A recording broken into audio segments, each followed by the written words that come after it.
गरीब और अमीर बहन के पकवान। ओहो माँ, आप सिर्फ हमें 100 रुपए ही देकर जा रही हो। क्यों, 100 रुपए तुझे सिर्फ दोपहर के खाने के हिसाब से कम लग रहे हैं? हम दोनों सिर्फ एक टाइम के लिए तेरी मौसी के घर जा रहे हैं क्योंकि उनकी तबीयत खराब है। शाम तक हम लौट आएंगे। वो तो सही है, लेकिन माँ सिर्फ 100 रुपए में हमारे खाने का इंतजाम नहीं हो पाएगा। तू तो ऐसे ही बोलना। सिया कहाँ है? सिया, सिया। संजय ने सिया को आवाजें देना शुरू कर दिया। अपने बाप की आवाज सुनकर सिया रसोई से निकल कर आई। जी बाबा। तू कहाँ थी?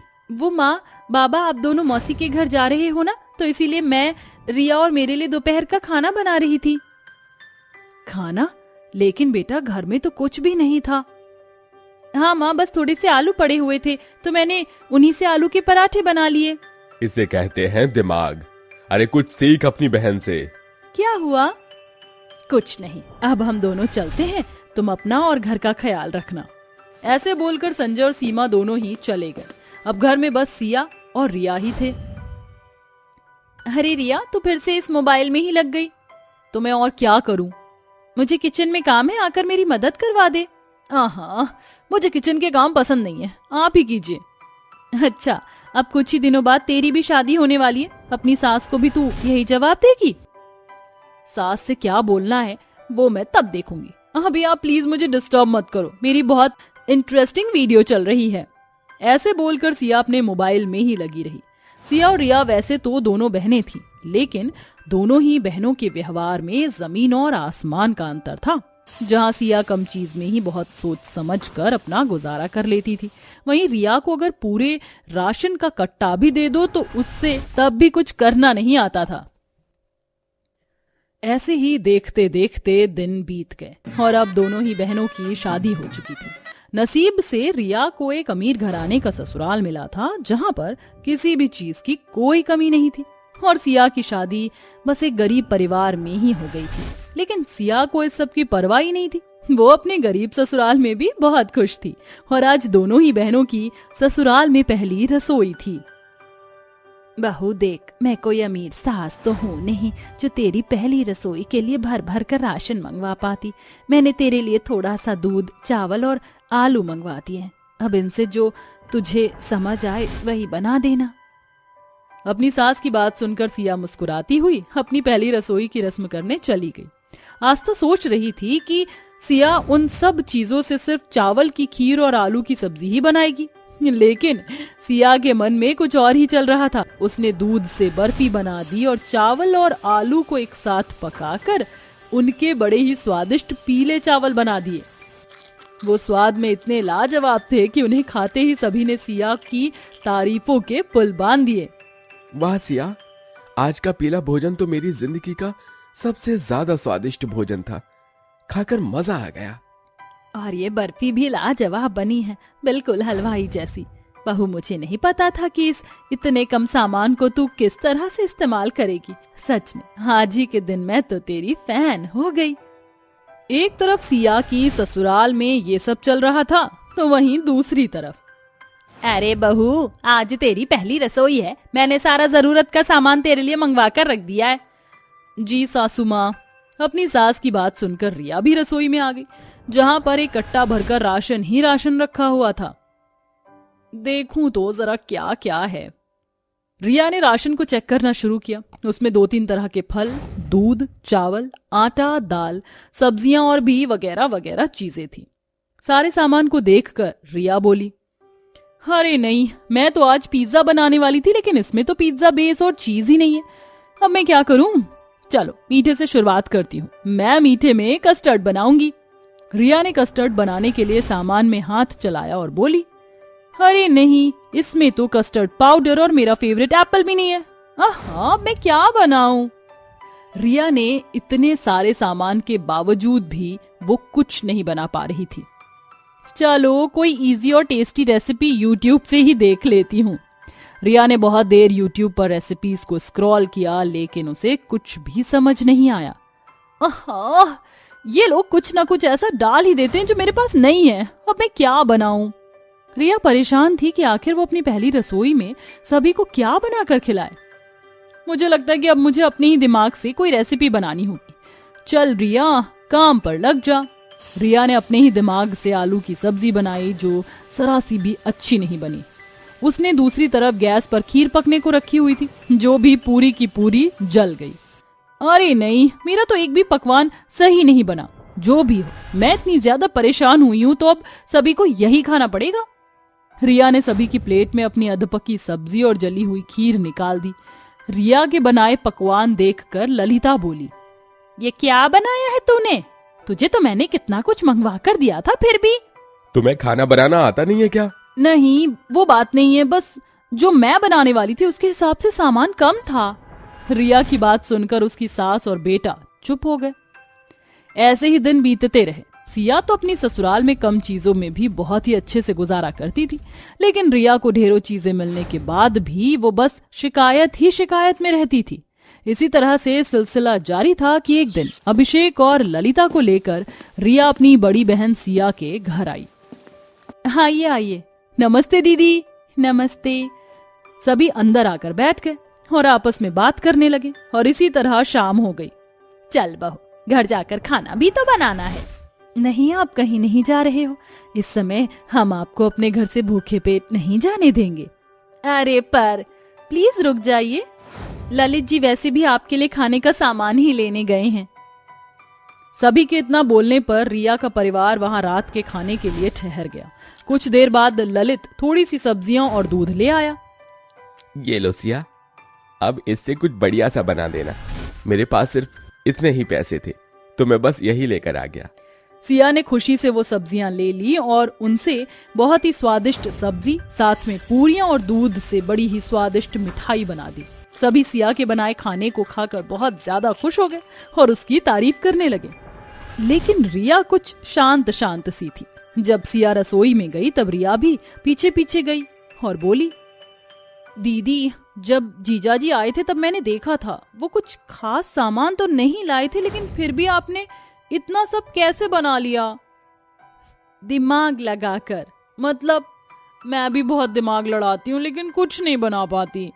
उसकी वजह है तुम हर चीज को बिल्कुल परफेक्शन से बनाना चाहती हो, जिसकी वजह से तुम कुछ नहीं बना पाती। तुम पैसा होने की वजह से हमेशा ही बस सामान की डिमांड रखती हो। लेकिन रिया, खाना जब तुम अपना दिल दिमाग लड़ाकर बनाओगी ना तो बात कुछ और ही होगी। आगे से मेरा ये मंत्र याद रखना और फिर देखना मैजिक। शुक्रिया दीदी, आज आपने मुझे मेरी कमी समझा दी। ऐसे बोलकर रिया अपनी बहन के गले लग गई। उस दिन के बाद से रिया ने फिर कभी भी सामान वगैरह बेकार नहीं किया और अपनी क्रिएटिविटी से खाना बनाना शुरू किया।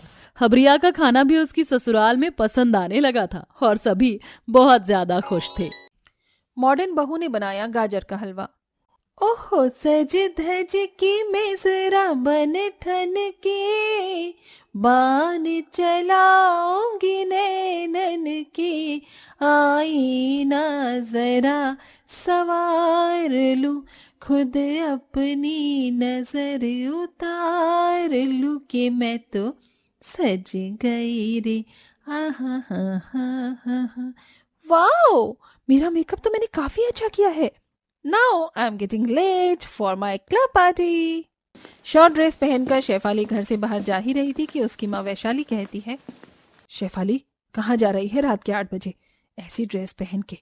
तुझे पता है ना बाहर ऐसे नहीं जाना चाहिए, आजकल का माहौल खराब है।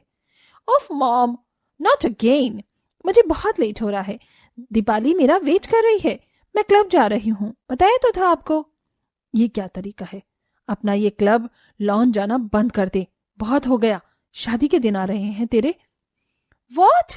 मुझे किसी चंपू लाल से शादी नहीं करनी, अपना हैंडसम हीरो खुद लाऊंगी जो मुझे ऐसे कपड़े पहनने देगा, वरना आप तो मुझे ऐसे ससुराल में भेज दोगी जहां मुझे घूंघट करना पड़ेगा। बेटा, अगर संस्कारी नहीं बन सकती तो ये मॉडर्न गिरी छोड़ दे, बहुत भारी पड़ेगी तुझे ससुराल में एक दिन। कुछ भी मॉम, बाय बाय, मिडनाइट तक फ्रेंड्स के साथ आ जाऊंगी।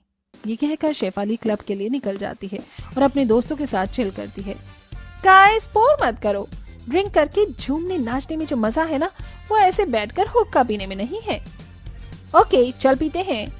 बिगड़े हुई मॉडर्न शेफाली ड्रिंक सेक्शन में जाकर अपने दोस्तों के साथ ड्रिंक करती है। ए वाह वाह, हमने पी रखी है, गलती होनी पक्की है। 100 नंबर से हम नहीं डरते, हमने सेटिंग कर ली है।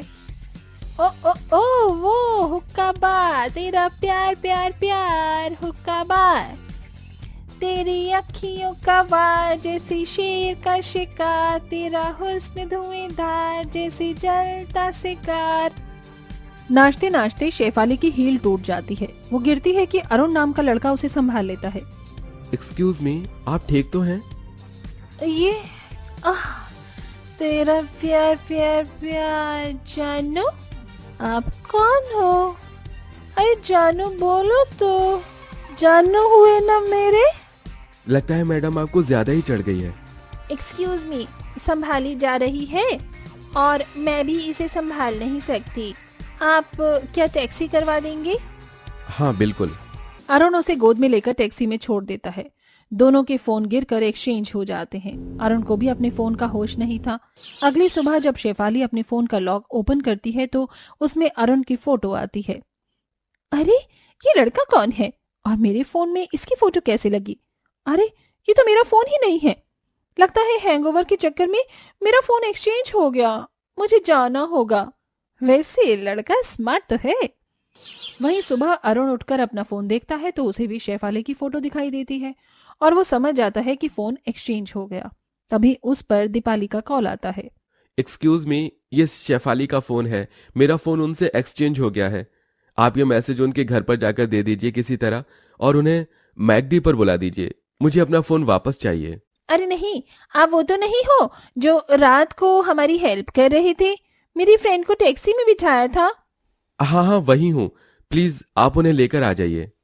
डोंट वरी, मैं अभी उसके घर चली जाती हूँ। कुछ देर बाद तीनों दोबारा से मिलते हैं।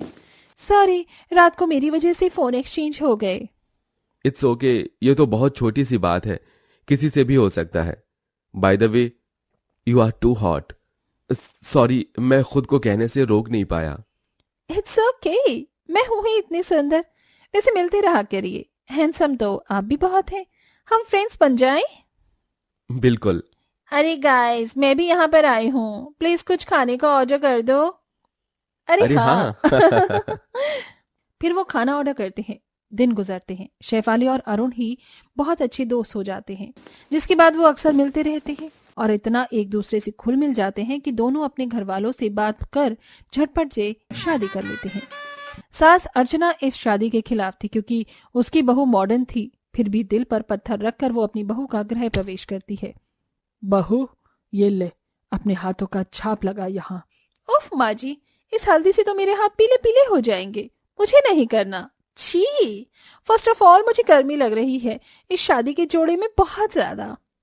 ये कहते ही शेफाली सास ससुर के सामने अपनी ज्वेलरी और लहंगा उतार देती है क्योंकि उसने शॉर्ट्स जो पहनी थी। फिर हल्दी का छाप लगा देती है। हो गई माँ जी आपकी रस्म, मेरे हाथ धुलवा दीजिए, मुझे इरिटेशन हो रही है। देख ले बेटा, इसके कुकर्म देख ले। इसीलिए मुझे मॉडर्न बहू नहीं चाहिए थी, पर तूने कहा माँ अपना लो। हरिओम, ये बहू क्या कर रही है? माँ प्लीज थोड़ा एडजस्ट कर लीजिए। शेफाली थोड़ा तो ध्यान रखो कि सामने मेरे माता पिता हैं। चलो कमरे में। ये कहकर अरुण अपनी पत्नी को कमरे में ले जाता है। अगले दिन शेफाली बहुत लेट उठती है। सास भी उससे सुबह का नाश्ता नहीं बनवाती, पर उसके छोटे कपड़े देखकर फिर गुस्सा करती है। बहू, तू नई बहू है यहाँ पर, ऐसे कपड़े नहीं पहना कर। साड़ी क्यों नहीं पहनी तूने? ये भी कोई पूछने की बात है? आपको पता है ना कि मैं मॉडर्न हूँ और साड़ी पहनना मुझे आता भी नहीं है। मुझे ऐसे ही रहने दीजिए। बेड़ा कर्क कर दिया इसने तो। लोग क्या कहेंगे मुझे? अच्छा, हमारे लिए गाजर का हलवा बना देना। जाओ मार्केट से सामान ले आओ। ओके माँ जी। शेफाली बाजार जाकर काली गाजर ले आती है। वेल, मैं डिफरेंट गाजर का हलवा बनाऊंगी, इसलिए मैं रेड की जगह काली गाजर लेकर आई हूँ। मेरे ससुराल वाले पागल हो जाएंगे इसे खाकर। शेफाली काली गाजर घिसकर काली गाजर का हलवा बनाती है। तभी सास आती है। अरे बहू, देखो तो तूने कैसा गाजर का हलवा बनाया है। ये क्या, गाजर का हलवा जला दिया क्या? सारा काला काला हो रहा है। माँ जी, ये गाजर काली वाली है, मैंने सोचा कुछ डिफरेंट करूं। बहू, तू पागल है क्या? कभी काली गाजर का हलवा नहीं बनता। तेरी माँ ने तुझे इतना भी नहीं बताया? इतना मन था मेरा गाजर का हलवा खाने का। अब कल मार्केट से जाकर लाल गाजर लाना। जी माँ जी। अगले दिन लाल गाजर लाकर शेफाली फिर से गाजर का हलवा बनाती है। जब तक हलवा पक रहा है मैं मेवे काट लेती हूँ। शेफाली का ध्यान मेवे पर जाता है, इतने में उसका गाजर का हलवा जल जाता है। उस वक्त अर्चना आ जाती है। हे भगवान, बहू तूने फिर से कल वाली गाजर का हलवा बना दिया। पागल है क्या?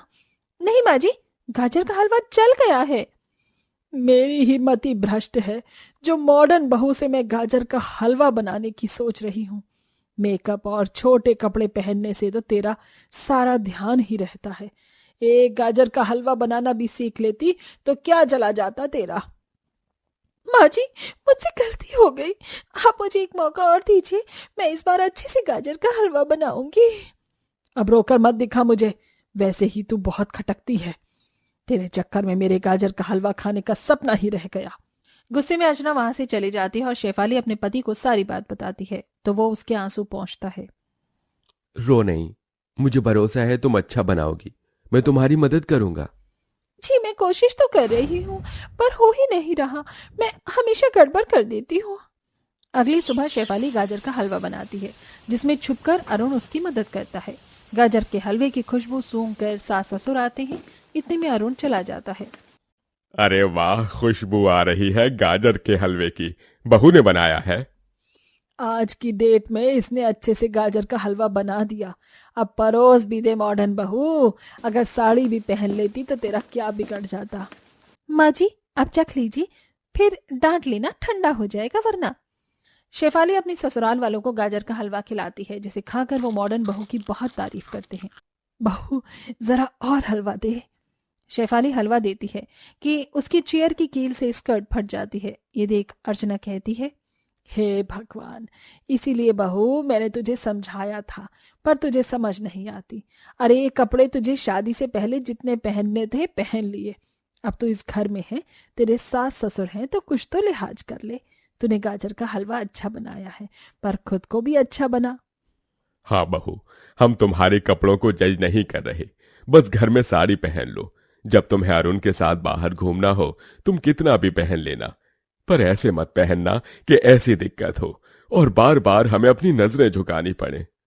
मुझे लगता है शेफाली पापा ठीक कह रहे हैं, पर तुम भी गलत नहीं हो। मम्मी पापा आप थोड़ा समय दीजिए, शेफाली संभल जाएगी। सॉरी माँ जी, पापा जी, दोबारा मैं ऐसी गलती कभी नहीं करूंगी। मुझे समझ आ गया है कि हमेशा मॉडर्न बनकर रहना ही ठीक नहीं होता। ये ले अपना गाजर का हलवा बनाने का शगुन और खुश हो जा। शगुन लेते ही शेफाली के चेहरे पर रौनक आ जाती है और वो धीरे धीरे खुद को बदल लेती है और साड़ी पहनने के बाद से उसे घर के काम भी सिखाती है जिससे वो लोग खुशी से रहने लगते हैं।